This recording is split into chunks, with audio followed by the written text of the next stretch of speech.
Hello hello hello.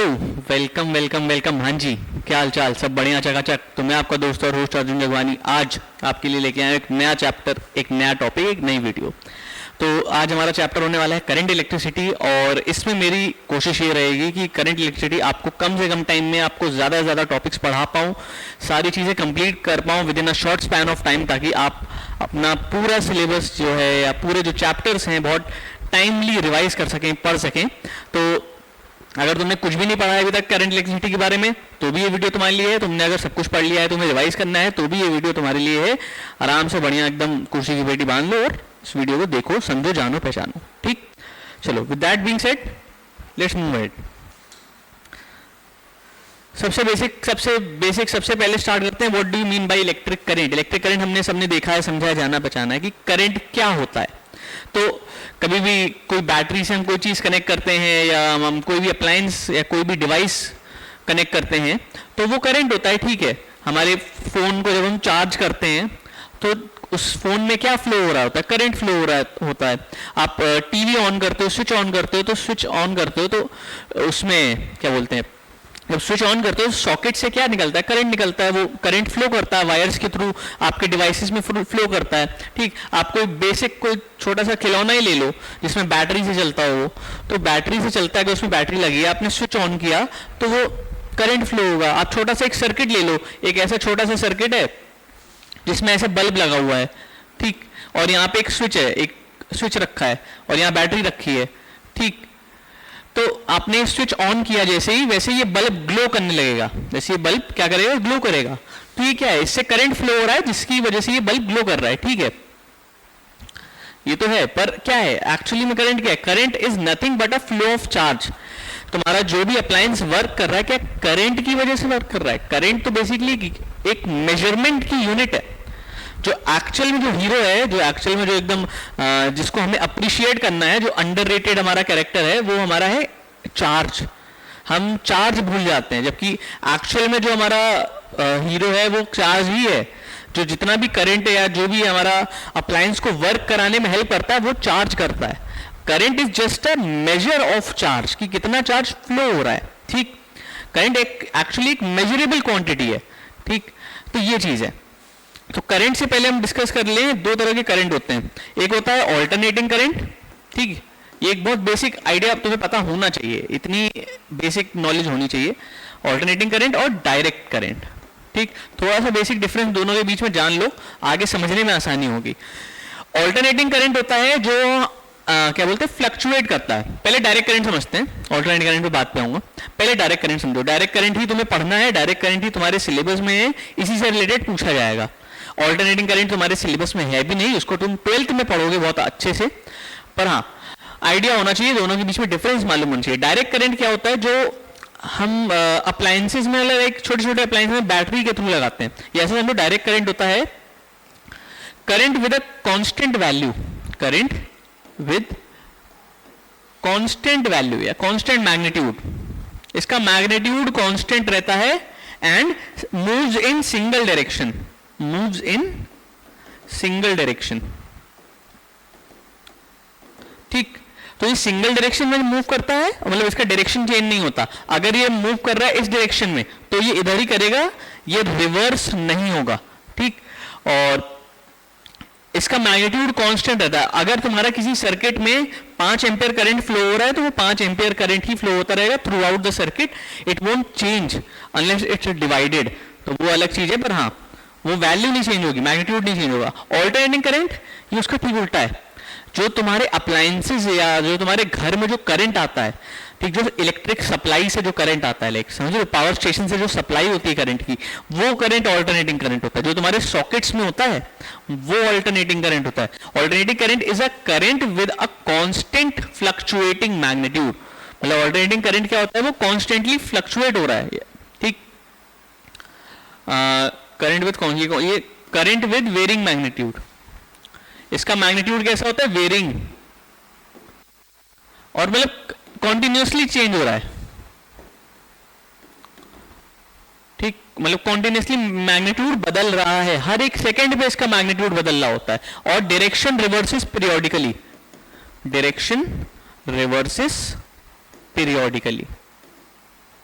ठीक, मतलब इसका डायरेक्शन भी पीरियोडिकली चेंज होता है, कभी कभी एक बार सर्किट में क्लॉकवाइज फ्लो करेगा, एक बार सर्किट में एंटी क्लॉकवाइज फ्लो करेगा, तो ठीक, तो ऐसा है, तो पीरियोडिकली भी फ्लो करता है और क्या बोलते हैं, पीरियोडिकली रिवर्स होता रहता है इसका डायरेक्शन, ये होता है करंट।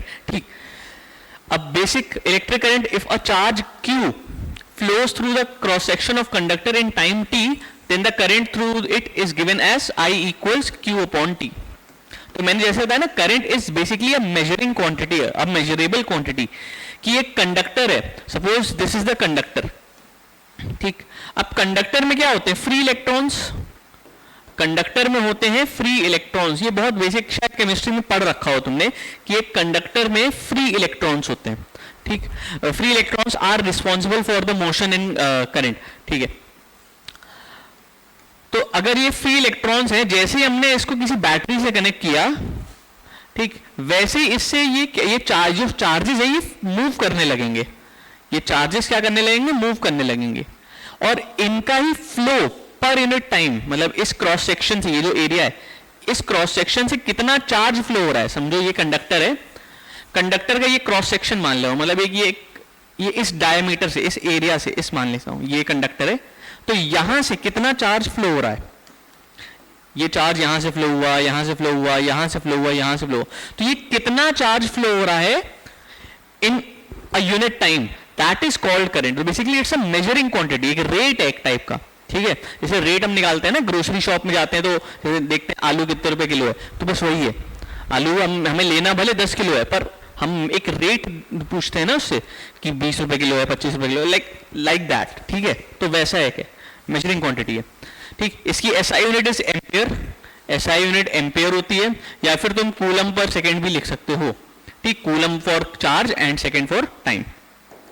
फिर 1 एम्पियर करंट, कभी 1 एम्पियर करंट की डेफिनेशन पूछ ले, what do you mean by 1 ampere current, तो 1 ampere current is the current when the rate of flow of charge is 1 coulomb per 1 second. तो 1 एम्पियर करंट कुछ नहीं होता है, जब 1 कूलम चार्ज 1 सेकेंड में फ्लो करे, that is called 1 ampere current. तो 1 एम्पियर करंट ऐसा कुछ एक्सप्लिसिटली बहुत खतरनाक डेफिनेशन नहीं है। ठीक, ठीक है, if n electrons pass through the cross section of conductor in time t, then the total charge passed through the conductor is given as Q equals NE। ये फॉर्मूला बहुत इंपॉर्टेंट है। ये क्या है, ये टोटल चार्ज बताता है। देखो, अगर मैं तुम्हें एक छोटा सा वो बताऊं, आइडिया दूं, मान लेते हैं ये एक कंडक्टर है, इस कंडक्टर में एक ही इलेक्ट्रॉन है, मान लेते हैं इस कंडक्टर में एक ही इलेक्ट्रॉन है, Q equals E, एक ही इलेक्ट्रॉन है, और ये इस क्रॉस सेक्शन से फ्लो हो रहा है, ये इस कंडक्टर से फ्लो हो रहा है, ये वाला चार्ज। ठीक, तो अब यहां से अगर मुझे करंट निकालना हो तो क्या आएगा, Q अपॉन T। ठीक, the charge flowing per unit time is Q upon T, which is, इसको ले लो E अपॉन T। ठीक, कोई दिक्कत नहीं। अगर मैं इसी को थोड़ा चेंज करके ऐसे कर दूं, मैं यहां पे तीन चार्जेस ले लूं, ठीक, तीनों की वैल्यू सेम है। ठीक, तो यहां पे अब करंट क्या हो जाएगा, Q अपॉन T इक्वल्स, ये Q टोटल चार्ज कितना हो जाएगा, टोटल चार्ज अब ये Q नहीं रहेगा, ये बढ़ जाएगा, 3 टाइम्स हो जाएगा, 1 2 3, तो ये जाएगा 3E अपॉन T। समझो, मतलब ये 3Q हो जाएगा टोटल, एक तरह से देखा जाए तो। ठीक, ये 1 2 3, अगर मैं इसी को और बढ़ा के 5 कर दूं तो ये 5 टाइम्स हो जाएगा, इसी को बढ़ा के 2 और करके 7 कर दूं या 8 कर दूं, डजंट मैटर। ठीक, मैं जैसे नंबर ऑफ चार्जेस बढ़ाता जा रहा हूं, ये वैल्यू भी, चार्ज भी बढ़ता जा रहा है। बहुत कॉमन सेंस की बात है, अगर तुम नंबर ऑफ इलेक्ट्रॉन्स या नंबर ऑफ चार्ज कैरियर्स बढ़ाओगे तो total charge will also increase. तो अगर टोटल चार्ज निकालना हो तो total charge is given by total charge equal, तो ये कैसे होता है, Q equals NE, where N is the number of electrons, N क्या है, नंबर ऑफ इलेक्ट्रॉन्स। और नंबर ऑफ इलेक्ट्रॉन्स ही क्यों कह रहा हूं, क्योंकि कंडक्टर में जो करंट फ्लो कराता है वो इलेक्ट्रॉन ही होता है, और E is charge of electron. ठीक, अब इस फॉर्मूले को तुम ऐसे लिख सकते हो further, I equals Q upon T, which can be further written as I equals NE upon T। ठीक, ये भी लिख सकते हो। और यहाँ पे E की वैल्यू बता दूं, हालांकि तुम्हें याद होनी चाहिए E की वैल्यू, पर नहीं याद है तो अब याद कर लो। 1.6 इंटू 10⁻⁻19 कूलम। ये वैल्यू हमेशा याद रखना, आगे बहुत काम आएगी। ठीक, कभी कभी हो सकता है क्वेश्चंस में डायरेक्ट गिवन हो, कभी कभी हो सकता है ना गिवन हो, तो अगर नहीं गिवन हो याद होनी चाहिए चार्ज ऑफ सिंगल इलेक्ट्रॉन की वैल्यू। ठीक, आगे बढ़ते हैं। ठीक, अब इलेक्ट्रिक पोटेंशियल क्या होता है? The electric potential, the potential at a point is defined as the amount of work done in bringing a unit positive charge from infinity to that point. ठीक, तो इलेक्ट्रिक पोटेंशियल क्या है? The amount of work done, कितना work लग रहा है। ठीक, the amount of work being done in bringing a charge from infinity to a point. अब क्या होता है, अगर इन्फिनिटी की बात करें तो इन्फिनिटी का मतलब वो नहीं है कि इन्फिनिटी मतलब पता ही नहीं कहा। इन्फिनिटी का मतलब फिजिक्स में जो इन्फिनिटी होता है, फिजिक्स में इन्फिनिटी का मतलब, या कहीं भी हम जनरल मैथ्स फिजिक्स में इन्फिनिटी का मतलब समझोगे तो इन्फिनिटी का मतलब एक्चुअली में होता है विच कांट बी रीच्ड। ठीक है, जहां पे हम पहुंच ही ना पा रहे हो, ठीक, हमारी रेंज के बाहर है कहीं। ठीक, अब वो रेंज ऐसा भी हो सकता है, देखो बहुत समझने वाली बात है कि हमारी रेंज है यहां तक, समझ लो ये हमारी रेंज है, और इन्फिनिटी यहां से स्टार्ट हो जाएगा, जस्ट इसके बगल से, यहीं से इन्फिनिटी स्टार्ट हो जाएगा। तो तुम यहां से भी अंदर लाओगे तो हम कहेंगे इन्फिनिटी से ला रहे हो। ठीक, तो ये बात है। तो फिजिक्स में इन्फिनिटी का मतलब है हमारी रेंज के बाहर। ठीक, the potential at a point is defined as the amount of work done in bringing a unit positive charge from infinity to that point. मतलब पोटेंशियल की डेफिनेशन क्या है कि ये कहीं कोई इन्फिनिटी है, हम इन्फिनिटी से किसी एक पॉइंट पे लाना चाहते हैं चार्ज को, ये पॉइंट ले लेते हैं ए, तो इन्फिनिटी से यहां तक लाने में जितना भी वर्क डन होगा per unit charge, that will be called electric potential. तो यही बोला गया, यही डेफिनेशन है। The work done per unit charge in bringing a charge from infinity to a point is called electric potential at that point. इस point पे जो potential है वो वी ए आ गया। ठीक, it is denoted by symbol V, V से denote करते हैं। It is a scalar quantity direction पे डिपेंड नहीं करती। It SI unit is volt और जूल पर कूलम, या तो जूल पर कूलम या फिर वोल्ट। ठीक, फिर if W joule work is done in bringing Q coulomb charge from point to a point P, then the electric potential is given as, अरे यही formula है, V equals W upon Q। ठीक, बहुत जगह books में हो सकता है Q नॉट भी लिखा हो, तो doesn't matter. Q not is basically test charge या पर यूनिट पॉजिटिव चार्ज, कोई इतनी वो नहीं है। ठीक, Q not is basically per unit positive charge, इसको ये चीज है, ये unit positive charge. Q not क्या है? Unit positive charge. ठीक, यूनिट पॉजिटिव चार्ज का मतलब समझो, मैग्नीट्यूड यूनिटी है, मैग्नीट्यूड 1 है, और जो इसकी क्या बोलते हैं पोलैरिटी है वो पॉजिटिव है, मतलब इसका जो चार्ज है वो पॉजिटिव है और मैग्नीट्यूड 1 है, तो पॉजिटिव एंड यूनिट। तो ये बात है। अब बात आती है पोटेंशियल डिफरेंस की। पोटेंशियल डिफरेंस क्या होता है? पोटेंशियल डिफरेंस, अब हमने दो पोटेंशियल निकाले, समझना इसको। हमने एक पॉइंट, हमने एक ये वी ए, एक चार्ज है, ये पॉइंट ए है, ये इंफिनिटी है। ठीक, हम इंफिनिटी से एक चार्ज लेके आए ए पॉइंट तक। ठीक, तो यहां पे ये अगर पोटेंशियल निकालेंगे तो वी ए आएगा, W अपॉन या W1 अपॉन Q नॉट। ठीक, यहां तक हमने यहां से यहां तक आने में जो वर्क डन किया तो उससे जो पोटेंशियल निकला वो वी ए हो गया। ठीक, अब यही काम करेंगे हम किसी और के लिए। हम इन्फिनिटी से, इसी इन्फिनिटी या कोई और, यहां से इन्फिनिटी से एक पॉइंट ले रहे हैं बी पॉइंट। अब इस इन्फिनिटी से यहां तक लाने में कितना वर्क डन हुआ? V be equals W2 upon Q not. तो यहां से यहां तक लाने में अलग वर्क डन हुआ होगा, तो यहां का पोटेंशियल हो गया VB। ठीक, यहां तक का पोटेंशियल VB हुआ और यहां तक का पोटेंशियल होगा VA। पोटेंशियल डिफरेंस क्या होगा इन दोनों के बीच के? ये दो पॉइंट, इन दोनों पॉइंट्स के बीच का जो डिफरेंस है, ये जो पोटेंशियल्स के, मतलब ये दो पोटेंशियल्स के बीच का जो डिफरेंस है, that difference is known as potential difference. तो अगर पोटेंशियल डिफरेंस निकालोगे या सिंपल V ही डिनोट करोगे तो हो जाएगा VA minus VB।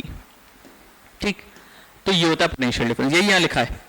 The potential difference between 2 points is equal to the work done in moving positive charge from one point to another। मतलब अगर इसी पॉजिटिव चार्ज को यहां से यहां तक मूव कराएंगे इनके बीच, तो जो वर्क डन होगा that will be called potential difference, ठीक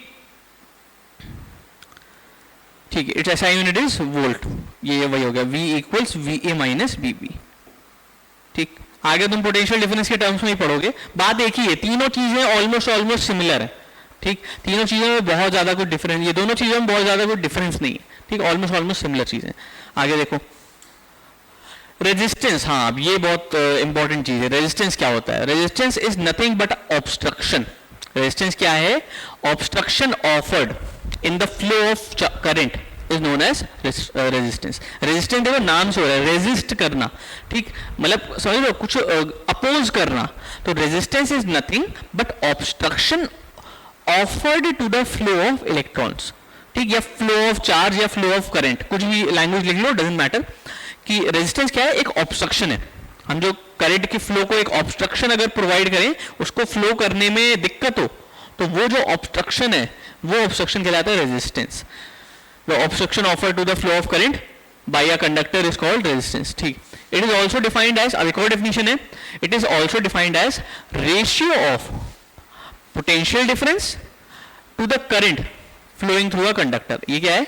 Resistance is defined as the ratio of potential difference to the current। ये this is the formula for resistance, ठीक। अब ये फॉर्मूला पढ़ रहे हो, आगे फॉर्मूला समझोगे कहां से आया, ठीक। तो this is the formula for resistance, the ratio of potential difference to the current, ठीक। Its SI unit is ohm। SI unit क्या है? ओम है, ठीक है, कोई दिक्कत नहीं। अब यहां पे चलो एक चीज और, ठीक है, चलो यहां तक देख लिया। ये बेसिक है रेजिस्टेंस, रेजिस्टेंस यही होता है, और इसमें इससे ज्यादा रेजिस्टेंस का अभी तुम्हें पढ़ना ही है। आगे हम पढ़ेंगे combination of resistors, series, parallel, और ये सब पढ़ेंगे, आगे हम इसके बारे में डिस्कस करेंगे। पर हाँ, रेजिस्टेंस क्या है, रेजिस्टिविटी क्या है, इसके बारे में भी पढ़ेंगे, ठीक। तो ये सब चीजें हैं, आगे देखो। पहले इतना मेरे ख्याल से कोई दिक्कत नहीं होनी चाहिए। रेजिस्टेंस ऑब्स्ट्रक्शन होता है जो कि हम कंडक्टर, जो कि हम करंट को प्रोवाइड करते हैं, ठीक। और ये रेजिस्टेंस हर कंडक्टर से प्रोवाइड होगा, मतलब ऐसा कुछ वो नहीं है, प्रॉपर्टी ही है, कंडक्टर कुछ ना कुछ रेजिस्टेंस जनरेट करता ही है, ठीक, कुछ ना कुछ ऑब्स्ट्रक्शन मिलता ही है करंट को, ठीक। ये फॉर्मूला है, ये एसआई यूनिट, इसकी एसआई यूनिट तुम ऐसा भी लिख सकते हो, वोल्ट पर एम्पियर, ठीक। अब छोटा सा एक क्वेश्चन देख लो, बेसिक बेसिक कुछ आइडिया ले लो। A current of 1.6 milliampere flows through a conductor if a charge on the electron is this 1.6 into 10 to the power minus 19 coulomb. Find the number of electrons that will pass each second through the cross section of that conductor, ठीक है। तो अब देखो यहां पे current कितना है? 1.6 milli ampere. इसका मतलब क्या है? 1.6 into 10 to the power minus 3 ampere. Charge of electron कितना दिया है? चार्ज ऑफ इलेक्ट्रॉन दिया है कितना? 1.6 into 10 to the power minus 19। पूछ क्या रहा है? Number of electrons, number of electrons यानी n की वैल्यू पूछ रहा है। Each second that will pass, each second यानी टाइम की वैल्यू क्या दी है?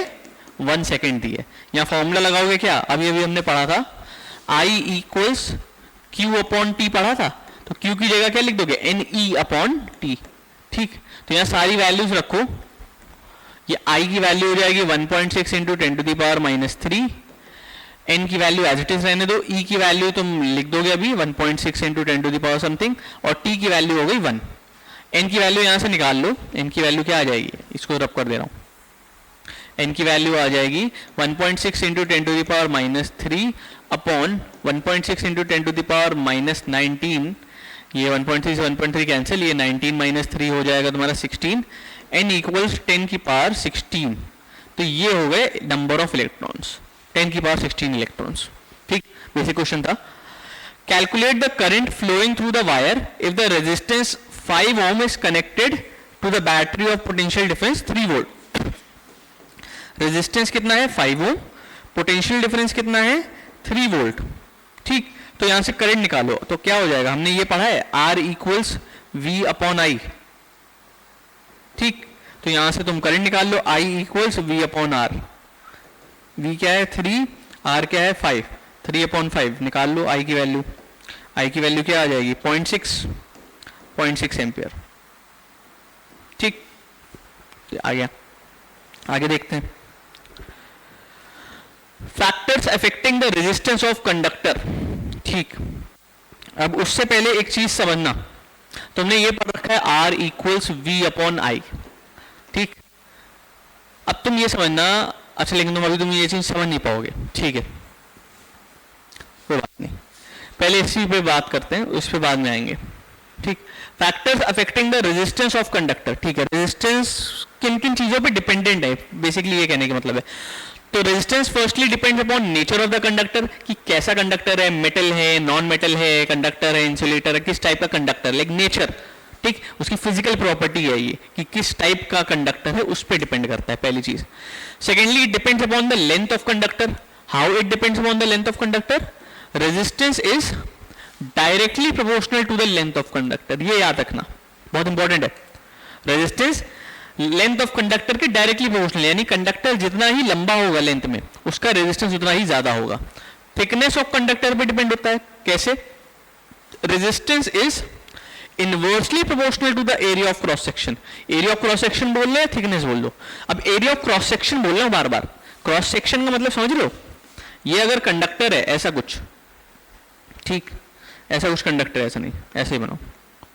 अगर ये कंडक्टर है तो क्रॉस सेक्शन का मतलब होता है ये जो क्रॉस सेक्शन है उसका मतलब, अगर किसी, हम इस पूरे कंडक्टर को ऐसे बीच से स्लाइस करें, अगर ऐसा हम स्लाइस करें इसको, तो ये जो हमें एक ऐसे प्लेट मिलेगी, ये जो एक ऐसा क्रॉस सेक्शन सा मिलेगा, इस क्रॉस सेक्शन की बात होती है, इसका एरिया बात करते हैं।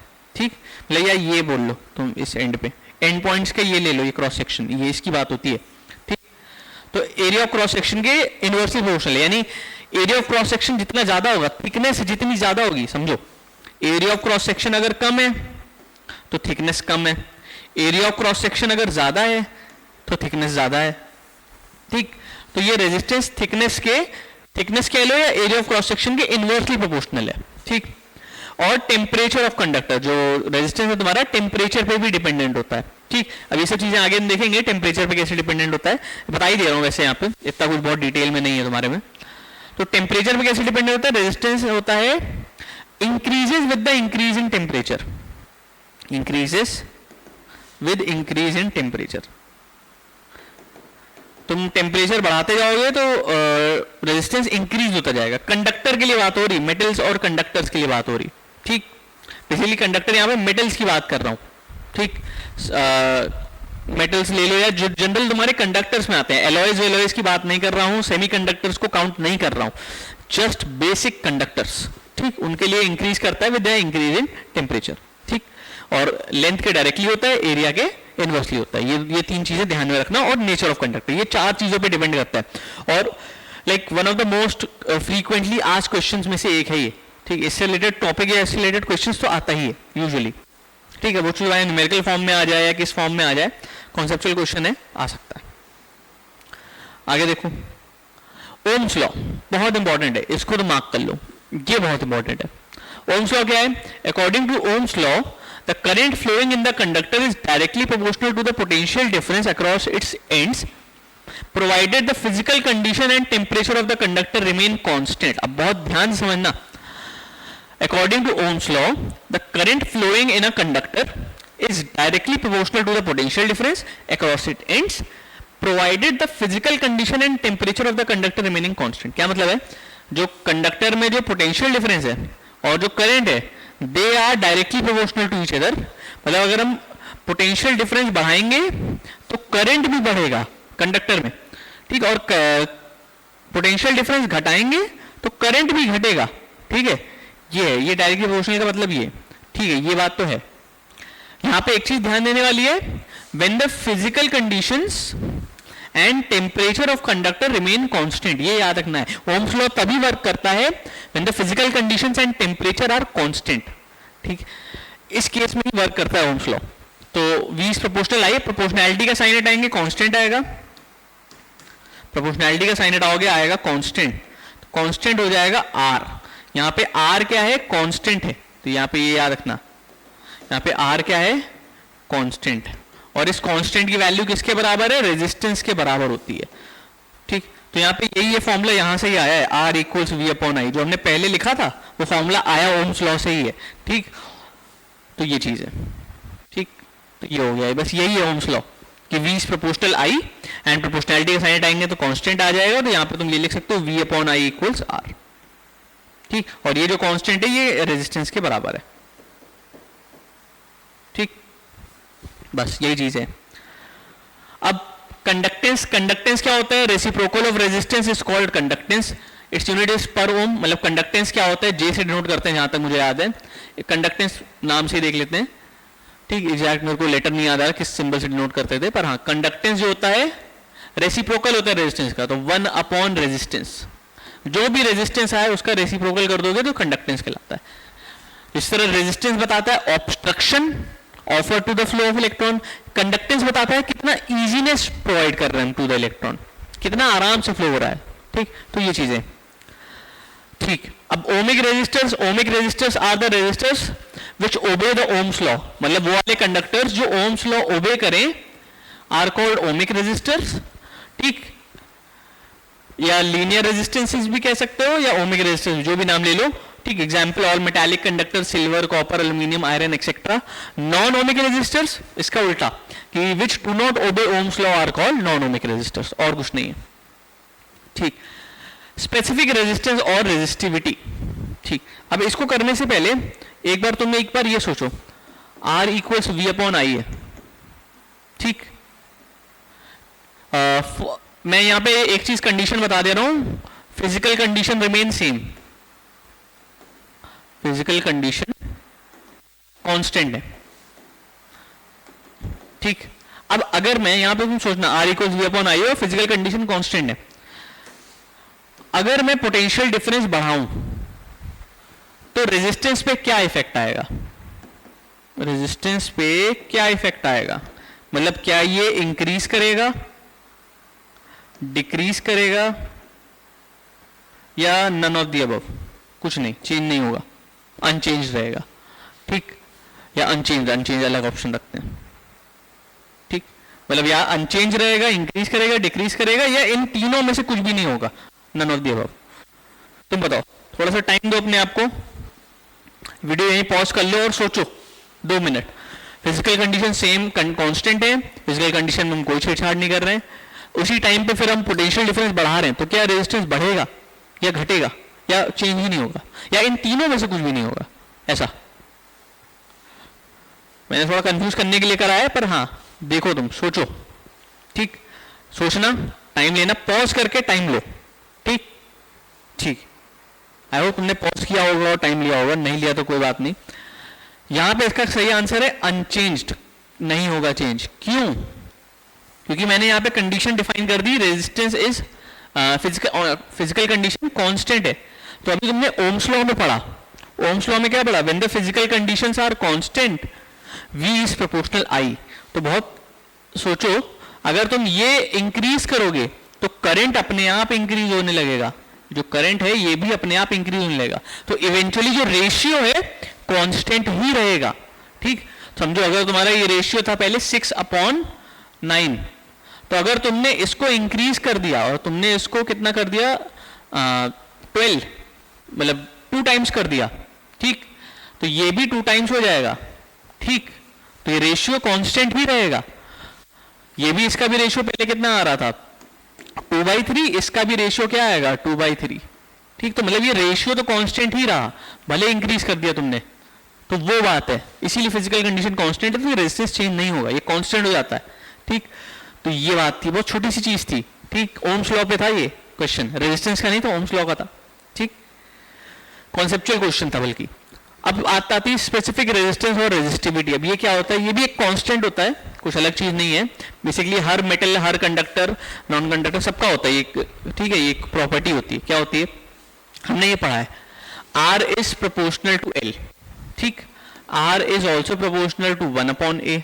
ठीक, अब इन दोनों को एक साथ लिख लो, R is proportional to L/A।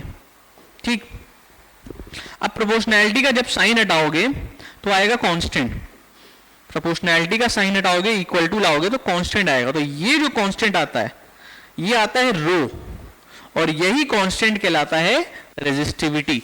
ये जो कांस्टेंट आया तुम्हारा रो, इसी को हम कहते हैं स्पेसिफिक रेजिस्टेंस।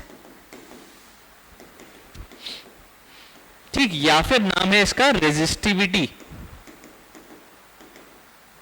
ठीक, इसको ऐसा भी लिख सकते हो, व्हेन इसकी डेफिनेशन है, तो अपनी बुक्स में दी गई डेफिनेशन है और कुछ नहीं। When L equals 1 meter, area equals 1 meter square, then R equals rho. अब इसी को तुम एक लाइन में पढ़ोगे ना, मतलब इसी पूरे को अगर तुम एक सेंटेंस में पढ़ना चाहो तो तुम रेजिस्टिविटी की डेफिनेशन लिख सकते हो। क्या है रेजिस्टिविटी की डेफिनेशन?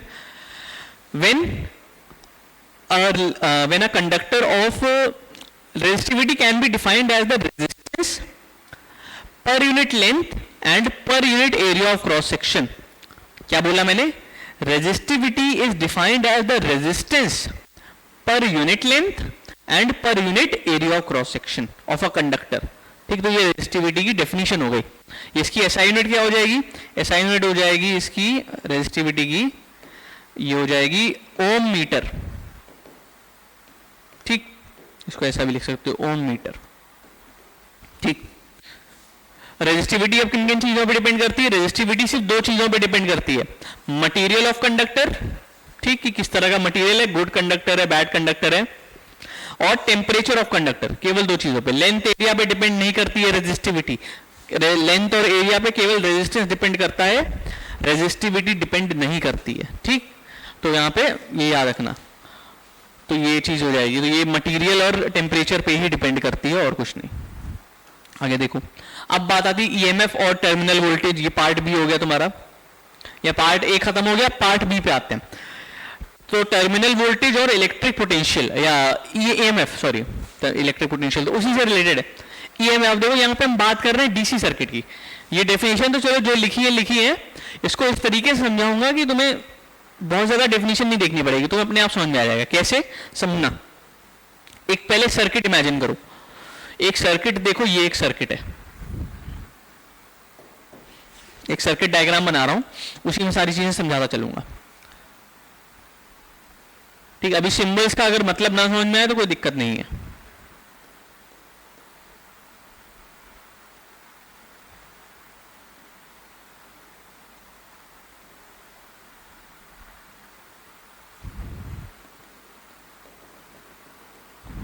ठीक, ठीक है।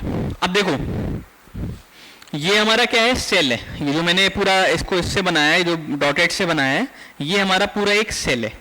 ठीक, अब यहाँ अंदर क्या है ये सब देखेंगे। ये क्या है? एक्सटर्नल रेजिस्टेंस है। ये क्या है?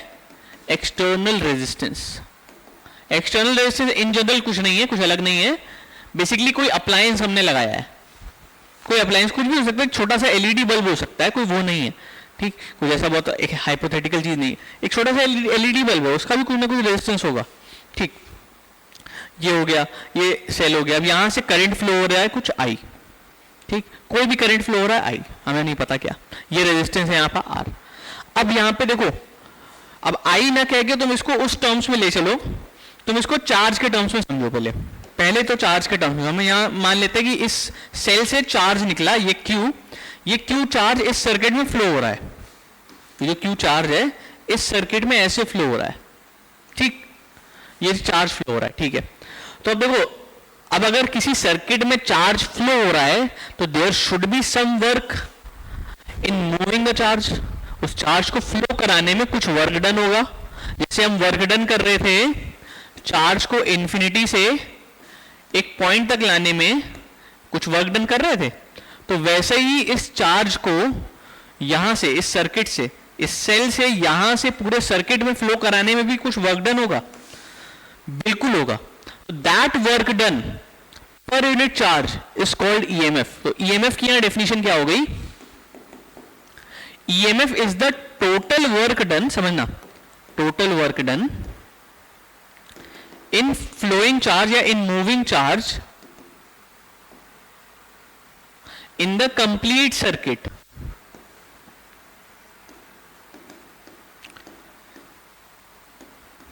ठीक, तो ईएमएफ क्या होता है कि total work done in moving the charge, मतलब इस चार्ज को मूव कराने के लिए, ये जो चार्ज है इसको इस पूरे सर्किट में मूव कराने के लिए, इस पूरे सर्किट में फ्लो कराने के लिए जितना भी टोटल वर्क डन किया हमने, that work done per unit charge is called EMF. तो इसकी डेफिनेशन ये हो जाएगी E equals W upon Q।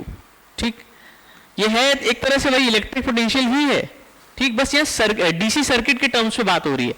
वहां पे हम इन जनरल पढ़ रहे थे कि इलेक्ट्रिक पोटेंशियल क्या होता है, इन्फिनिटी से आ रहा है ये वो हम इन जनरल पढ़ते थे, ठीक, किसी स्पेस में पढ़ते थे।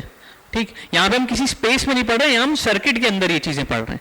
तो सर्किट में, तो कंप्लीट सर्किट में अगर चार्ज फ्लो करा रहे हैं, इंक्लूडिंग द सेल, सेल को भी इंक्लूड कर रहे हैं यहाँ पे, तो including the cell, then the work done per unit charge is called EMF. अब यही चीज, यही सेम चीज करें पर सेल के लिए ना करें, मतलब हम चार्ज को मूव कराएं इन दो टर्मिनल्स के बीच, ये टर्मिनल ले ले रहे हैं ए, ये टर्मिनल ले ले रहे हैं बी। तो अगर हम चार्ज को केवल यहां से, ये जो चार्ज है हमारा Q, इसको केवल यहां से यहां तक मूव कराएं, उसमें जो work done per unit charge हो, that is called terminal voltage. Terminal voltage क्या होता है? Terminal voltage, work done in moving the charge between two terminals is called terminal voltage. तो टर्मिनल वोल्टेज है, इसका नाम ले रहे हैं W dash. Work done in moving the charge between two terminals, इन दो टर्मिनल्स के बीच में जितना वर्क डन हम कर रहे हैं, that is called terminal voltage. तो ये हो गया V equals W dash upon Q या E equals W upon Q। ठीक, ये E हो गया EMF एंड V से डिनोट किया हमने टर्मिनल वोल्टेज। दोनों सेम चीजें हैं, इन जनरल कोई बहुत ज्यादा बड़ा डिफरेंस नहीं है दोनों में। ठीक, बस यहाँ पे EMF जब हम बात करते हैं तो हम टोटल एक तरह से बात करते हैं कि पूरे सर्किट में कितना हम चार्ज फ्लो करा पा रहे हैं, और टर्मिनल वोल्टेज की बात करें तो हम सिर्फ केवल दो टर्मिनल्स के बीच का बात करते हैं। इसको तुम इस तरीके से समझ सकते हो, जैसे तुम्हारे पास EMF क्या बताता है, तुम्हारे पास टोटल बैलेंस। EMF या वोल्टेज जब भी आए, जब भी ये EMF या वोल्टेज नाम सुनो, अपने दिमाग में एनर्जी को सिंबलाइज करना, लाइक एनर्जी को विजुलाइज करना कि हम बात कर रहे हैं एनर्जी की। भाई इसमें क्या फ्लो हो रहा है, सर्किट में क्या फ्लो होगा, इलेक्ट्रिकल एनर्जी तो ही फ्लो होती है। Circuit is what, electrical circuit is about flowing of electrical energy. तो जो इलेक्ट्रिकल एनर्जी है वही हम पढ़ रहे हैं EMF और इसके टर्म्स में। तो ये जो वर्क डन है ये बेसिकली एनर्जी का फ्लो बता रहा है। तो अब EMF समझो, EMF इज टोटल कितनी एनर्जी आप जनरेट कर रहे हो, टर्मिनल वोल्टेज इज उस टोटल एनर्जी में से कितना आप यूज कर रहे हो। ठीक, ऐसे समझो तुम्हारे पास 100 रुपए हैं, 100 रुपए में से तुमने 60 रुपए के मोमोज खा लिए। ठीक, तो 60 रुपए के momos is terminal voltage, and 100 रुपए जो तुम्हारे पास एकदम स्टार्टिंग में थे, इनिशियली थे, दैट वाज EMF। ठीक, बाकी जो बचे 40 रुपए है उसके बारे में बाद में बात करेंगे, उसके बारे में क्या है, वो भी क्या चीज है वो भी देखेंगे। ठीक, ठीक है, ये EMF when no current is drawn from the cell. ठीक, when it is in an open circuit, then the potential difference between the terminals of cell is called EMF. Terminal voltage when the current is drawn from the cell and it is in closed circuit. ठीक, ठीक है, वही चीजें हैं, एक ही बात है। ठीक, थोड़ी और डेफिनेशन अलग है, बाकी मतलब वही है। ठीक, अभी सेल से अगर हम ओपन सर्किट है, कोई करंट नहीं फ्लो हो रहा है, तो मतलब वो टोटल, जो टोटल होता है हमारा, वो EMF के बारे में बात हो रही। जब सेल क्लोज हो गया, सेल क्लोज हो गया तो कोई रेजिस्टेंस से भी करंट फ्लो होगा, तो उसके बारे में बात हो रही। ठीक है, अब यहां पे देखो, अब ये चीजें हो गई। अब एक और चीज समझो, जो यहां पे मैंने एक और सिंबल बनाया, ये छोटा सा, पता नहीं दिख रहा है कि नहीं। ठीक, नहीं दिख रहा होगा तो इसको थोड़ा सा और हाईलाइट कर देता हूं, ये बना देता हूं, ये। ठीक, ये तो मैंने बता दिया यहाँ पे एक्सटर्नल रेजिस्टेंस है, ये नहीं बताया। अब ये क्या है, ये है इंटरनल रेजिस्टेंस। इंटरनल रेजिस्टेंस, अब रेजिस्टेंस तो होता है ऑब्स्ट्रक्शन। ठीक है, तो रेजिस्टेंस हर एक तुम्हारे इलेक्ट्रिकल कंपोनेंट का होता है। अब तुम दुनिया में कोई भी इलेक्ट्रिकल कंपोनेंट उठा लो, उसका रेजिस्टेंस कुछ ना कुछ रेजिस्टेंस तो होगा ही होगा। ठीक, तो जैसे ये हमने कोई बल्ब उठाया था, कोई भी LED बल्ब या कुछ भी उठाया था, तो उसका कुछ ना कुछ रेजिस्टेंस था। अब इसमें तुम एक सेल भी तो कनेक्ट कर रहे हो, तो सेल का अपना भी रेजिस्टेंस होता है। ठीक है, तो जो सेल है उसका खुद का भी कुछ रेजिस्टेंस होता है, that resistance is called internal resistance. ठीक, या इसको ऐसा कह लो, द रेजिस्टेंस या obstruction offered by the cell और the electrolytes of the cell is called internal resistance. Internal resistance is what, ये जो सेल है हमारा, ये जो सेल होता है ना, इसमें एक पॉजिटिव टर्मिनल होता है, एक नेगेटिव टर्मिनल होता है, इसके अंदर क्या होता है, इलेक्ट्रोलाइट होता है। तो ये इलेक्ट्रोलाइट जो भी रेजिस्टेंस या जो भी ऑब्स्ट्रक्शन ऑफर करेगा इस करंट के फ्लो को, that obstruction is called internal resistance. तो उसी को हम लोग इंटरनल रेजिस्टेंस कहते हैं और स्मॉल आर से डिनोट करते हैं, दैट इज इंटरनल रेजिस्टेंस। ठीक, तो ये चीजें, ये तीन चीजें समझ लोगे, ईएमएफ, टर्मिनल वोल्टेज और इंटरनल रेजिस्टेंस, ये तीन चीजें समझना बहुत जरूरी है। अब इससे रिलेटेड फॉर्मूला देख लो कुछ। ठीक है, the resistance offered by the electrolyte of the cell inside the cell to the flow of current is called internal resistance, जो कि बताया मैंने। it is denoted by symbol small r से डिनोट करते हैं। its SI unit is ohm, क्योंकि resistance है तो इसकी SI यूनिट भी ओम रहेगी। अब यहाँ पे if current I is drawn from the cell of which internal resistance is R, then the voltage drop is V equals IR। अब ये समझना,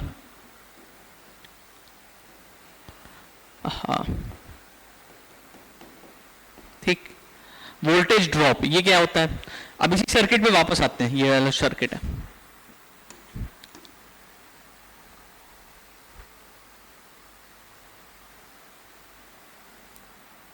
ठीक, ये हमारा सेल है, ये इंटरनल रेजिस्टेंस स्मॉल आर, ये एक्सटर्नल रेजिस्टेंस कैपिटल आर, ये करंट फ्लो हो रहा है आई।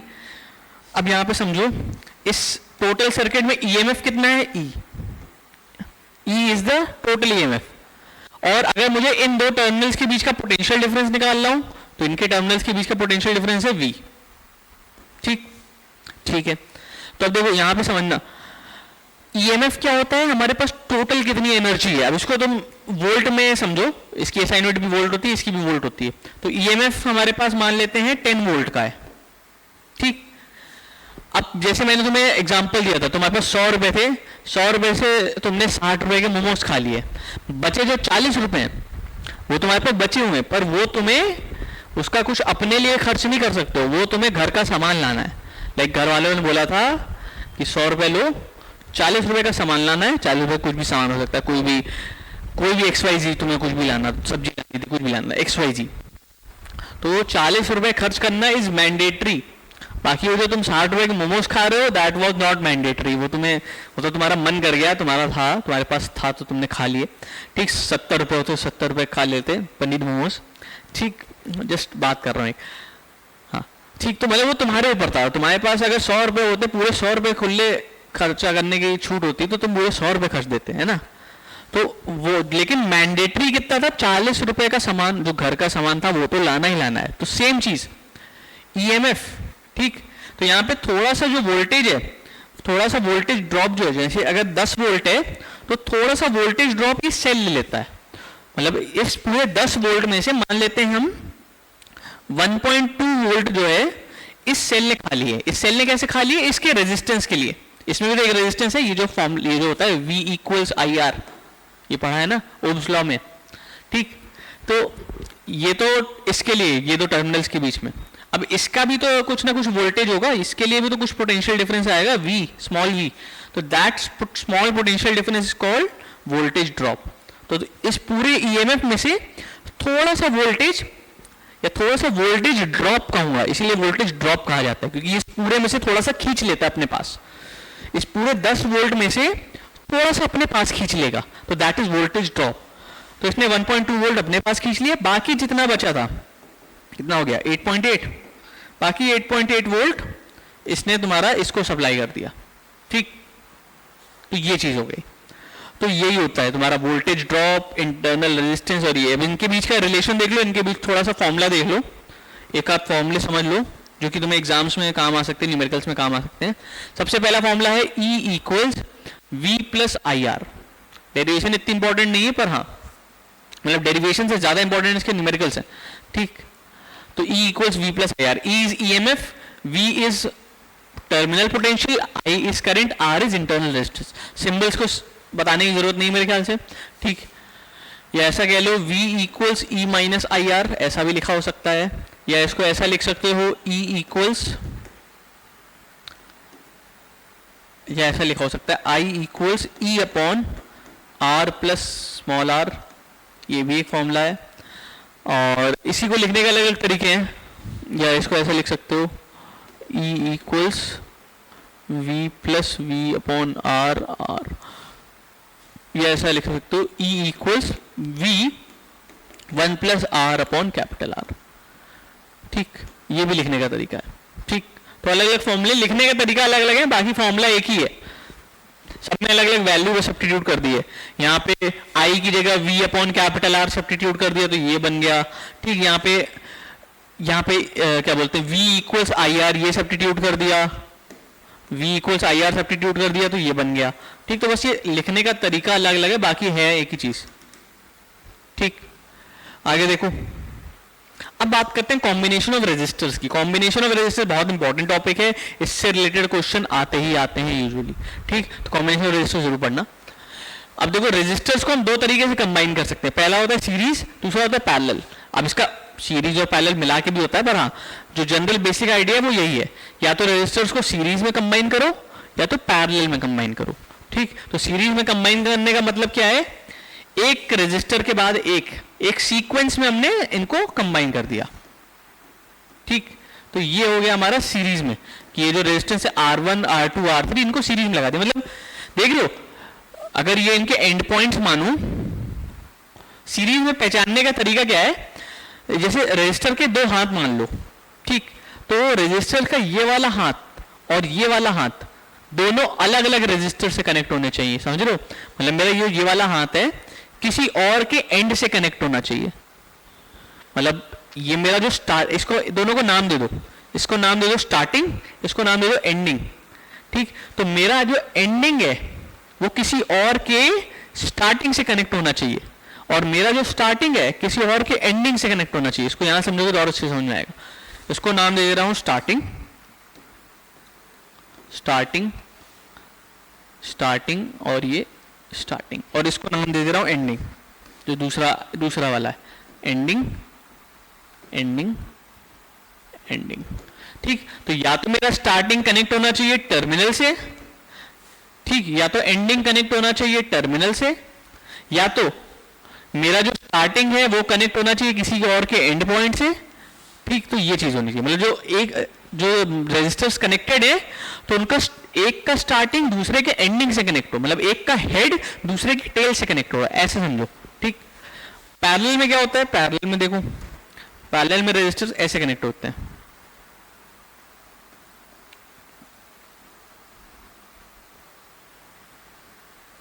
ठीक, ये हो गया।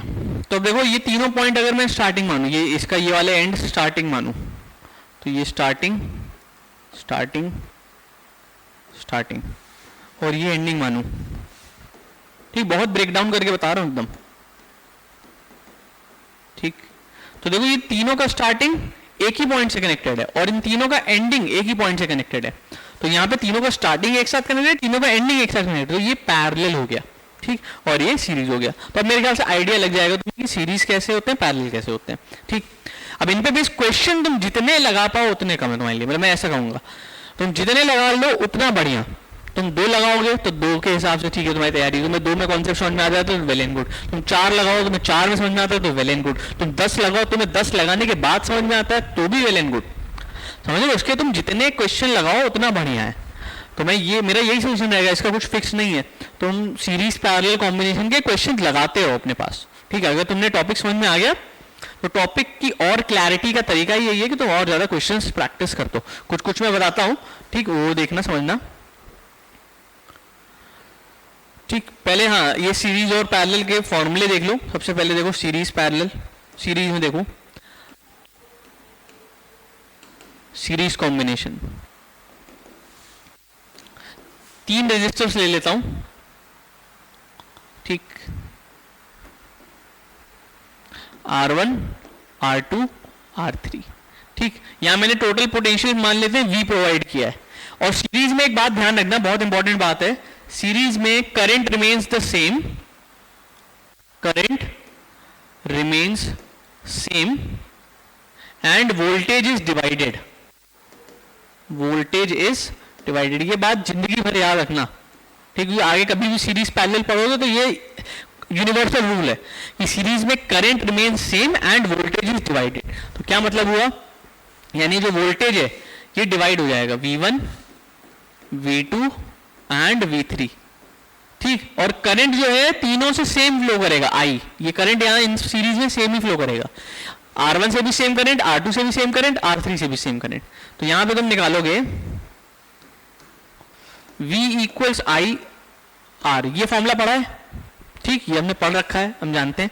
तो यहां पे तुम देखो V1 इक्वल्स क्या हो जाएगा, आई R1, V2 equals I into R2, V3 equals I into R3। अगर तीनों को ऐड करेंगे, तीनों पोटेंशियल डिफरेंस को ऐड करेंगे तो किसके इक्वल आना चाहिए, V के इक्वल आना चाहिए, ठीक। तो यहाँ पे V1 plus V2 plus V3 ये किसके इक्वल आएगा, V के, ठीक। अब यहाँ V1 V2 V3 की वैल्यू रख दो, V1 V2 V3 आई R1 आई R2 प्लस आई R3। तो यहाँ हो जाएगा V अपॉन आई, आई इधर कॉमन लेके नीचे भेज दिया, ये हो जाएगा R1 plus R2 plus R3। तो यहाँ पे V अपॉन आई क्या हो जाएगा, रेजिस्टेंस। अब ये कौन सा रेजिस्टेंस है, जो V अपॉन आई है ये रेजिस्टेंस की इक्वल हो जाएगा। कौन सा रेजिस्टेंस है ये इक्विवेलेंट रेजिस्टेंस है। इक्विवेलेंट रेजिस्टेंस का मतलब समझ लो, इन तीनों का एक combined resistance. Equivalent resistance is nothing but in तीनों का कंबाइंड टोटल रेजिस्टेंस कितना है, तो ये हो जाएगा R1 plus R2 plus R3, ठीक। तो सीरीज में ये रेजिस्टेंस डायरेक्ट ऐड हो जाता है, जितना भी रेजिस्टेंस होगा डायरेक्ट ऐड हो जाएगा। पैरेलल में देखो, पैरेलल कॉम्बिनेशन, पैरेलल कॉम्बिनेशन में क्या होता है, ये पैरेलल में ये कंबाइंड है, ये तीन रेजिस्टर्स बना दे रहा हूं,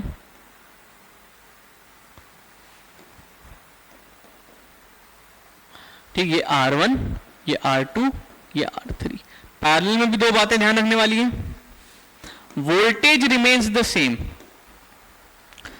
पैरेलल में क्या बातें हैं, वोल्टेज रिमेन्स सेम। पहले तो वोल्टेज सेम रहता है, दूसरा current is divided, current is divided, current divide हो रहा होता है, ठीक।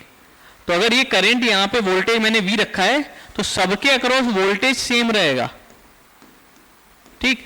करंट लेकिन डिवाइड होगा, अगर यहां से करंट फ्लो हो रहा I तो यहां जाके करंट बदल जाएगा, यहां करंट फ्लो होगा मान लेते I1, यहां होगा I2, यहां होगा I3, ठीक। तो करंट डिवाइड होता है पैरेलल में पर वोल्टेज रिमेन्स द सेम। यहां पे देखो I1 इक्वल्स, ये फॉर्मूला पढ़ रखा होगा, I equals V upon R, ठीक। तो ये यूज करो, I1 equals V upon R1 क्योंकि वोल्टेज सेम है, I2 equals V upon R2 voltage same है क्योंकि I3 equals V upon R3। अब सेम वही चीज कि अगर हम इन तीनों करंट को ऐड कर दें, ठीक, तो तीनों करंट को ऐड कर दोगे तो वापस किसके बराबर हो जाएगा, I के बराबर। ये तीनों करंट यहां से ऐड होके, ठीक, ये ऐड होके किसके बराबर हो जाएंगे, I के बराबर। तो यहां पे आ जाएगा I equals I1 plus I2 plus I3। तो I1 हो गया V अपॉन R1, I2 हो गया V अपॉन R2, I3 हो गया V अपॉन R3, ठीक। V कॉमन ले लो तो I अपॉन V ये हो जाएगा 1 upon R1 plus 1 upon R2 plus 1 upon R3, ठीक। देखो I अपॉन V क्या हो जाएगा, 1 अपॉन R, क्योंकि V अपॉन I होता था R। तो यहां पे आ जाएगा पैरेलल में रेजिस्टेंस का फॉर्मूला आ जाएगा 1 upon R equals 1 upon R1 plus 1 upon R2 plus 1 upon R3। अभी सिर्फ तीन रेजिस्टेंस का निकाला है मैंने, तुम तीन के अलावा जितने भी रेजिस्टेंस ले लो, 4 हो तो 4 के लिए, 2 हो तो 2 के लिए, मतलब उतने रेजिस्टेंस बढ़ते जाएंगे। अगर 4 हो तो 1 अपॉन R4 हो जाएगा, 5 हो तो 1 अपॉन R5 हो जाएगा। हालांकि 4 5 का पूछा नहीं जाता तुम्हारे उसमें, बट समझ रहे हो ना, ये मैंने बस तीन रेजिस्टर्स का लेके किया तो इसलिए आ रहा है। कोई ऐसा मैंडेटरी नहीं है कि सबके लिए तीन वाले फॉर्मूला लगाना है, तो डिपेंड करता है कितने नंबर ऑफ रेजिस्टर्स हैं, ठीक। अब जैसे ये क्वेश्चन है, in the circuit shown below what is the value of x if the equivalent resistance between a and b is 4 ओम। चलो ये क्वेश्चन बाद में करना, पहले ये क्वेश्चन करो। Four resistors of each of resistance 2 ohm are joined end to end to form a square ABCD। Calculate the equivalent resistance of the combination between any two adjacent corners. ठीक है, कह रहा है 4 रेजिस्टर्स ऑफ 2 ओम, 4 रेजिस्टेंस है, चारों का resistance कितना है 2 ओम। तो यानी मैं मान लेता हूं R1 R2 R3 और R4। सबका रेजिस्टेंस कितना है 2 ohm. Are joined end to end to form a square ABCD, मतलब ये एक स्क्वायर बना रहे हैं, मतलब एक ऐसा रेजिस्टेंस है, ये R1, ये दूसरा रेजिस्टर R2, ये तीसरा रेजिस्टर R3 और ये चौथा रेजिस्टर R4। ठीक, तो ये चारों रेजिस्टर लगा रखे हैं हमने। ठीक है, calculate the equivalent resistance of the combination between any two adjacent corner. कोई भी दो एडजेसेंट कॉर्नर ले लो, मैं मान लेता हूं ये दो ले ले रहा हूं, ये दो कॉर्नर ले लिए मैंने, इनके बीच में ये दो पॉइंट ले लिए, ये दो कॉर्नर ले लिए। अब इनके बीच में क्या निकालूं, इक्विवेलेंट रेजिस्टेंस निकालूं। इसको ले लो तुम पॉइंट A, इसको ले लो पॉइंट B। तो इन दोनों के बीच में देखो, तो इसको देखो थोड़ा सा ध्यान समझना, इस सर्किट को थोड़ा सा घुमाओगे, शायद ये घूम ना पाए, हाँ नहीं घूम पाएगा, इसमें तो नहीं घूम पाएगा, पर इसको तुम थोड़ा सा ऐसे घुमाने की कोशिश करो, ऐसा बनाओ, इसको ऐसा बनाओ, ये वायर ऐसे सीधी कर दो, ये वायर ऐसे सीधी कर दो, ये ऐसा बन गया, ये पॉइंट B हो गया, ये रेजिस्टेंस R2 हो गया। ठीक, ये पॉइंट A हो गया, ये वायर इसकी ऐसी सीधी कर दी हमने। अब यहां पे देखना, ये रेजिस्टेंस R4, ये वाला, सॉरी R3, ये रेजिस्टेंस क्या है R3।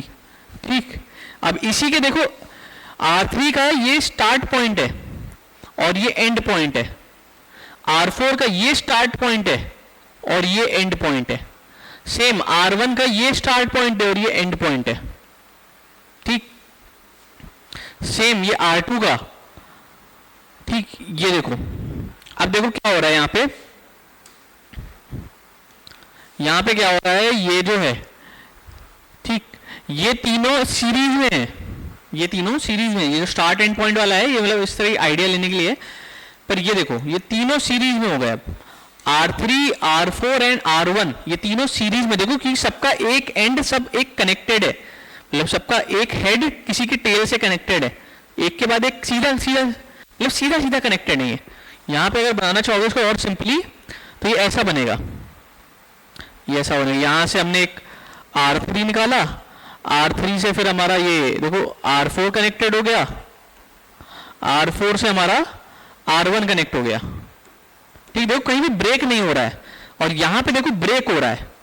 ठीक, यहां पे देखो ये डिवाइड हो रहा है, ये डिवीजन है। तुम जितने ज्यादा क्वेश्चन करोगे उतने ज्यादा तभी अंडरस्टैंडिंग होगी, बट हाँ, तो ये तीनों यहां पे क्या है, सीरीज में है, और ये इन तीनों का इक्विवेलेंट जो होगा उसको मान लेते हैं R'। इन तीनों का इक्विवेलेंट निकाला हमने सीरीज में R', तो ये जो R' है और ये जो R2 है ये पैरेलल में हो जाएगा। तो यहां पे ऐसे निकालो, लिखना पड़ेगा तुम्हें R4, R1 and R3 and R3 are in series. ठीक, तो यहां पे R' ले लो, सीरीज में हम क्या करते हैं, डायरेक्ट ऐड कर देते हैं, तो R4 plus R1 plus R3, तो यानी 2 + 2 + 2 6 ओम। ठीक, ये आ गया सीरीज में। अब ये जो R' आया है, ये जो R' इनका इक्विवेलेंट आया है, ये जो होगा ये पैरेलल होगा R2 के साथ। ठीक, तो R' and R2 are in parallel. ठीक, तो ये हो जाएगा 1/R, इक्विवेलेंट निकालोगे पैरेलल में, तो 1/R' प्लस 1/R2, तो ये कितना हो जाएगा 1/6 प्लस 1/2, इसको करोगे 3 टाइम्स 4/6, तो हो जाएगा 6/4। R equals 6/4 which is something क्या 1.5, 1.5। ठीक, तो 1.5 ohm will be the answer.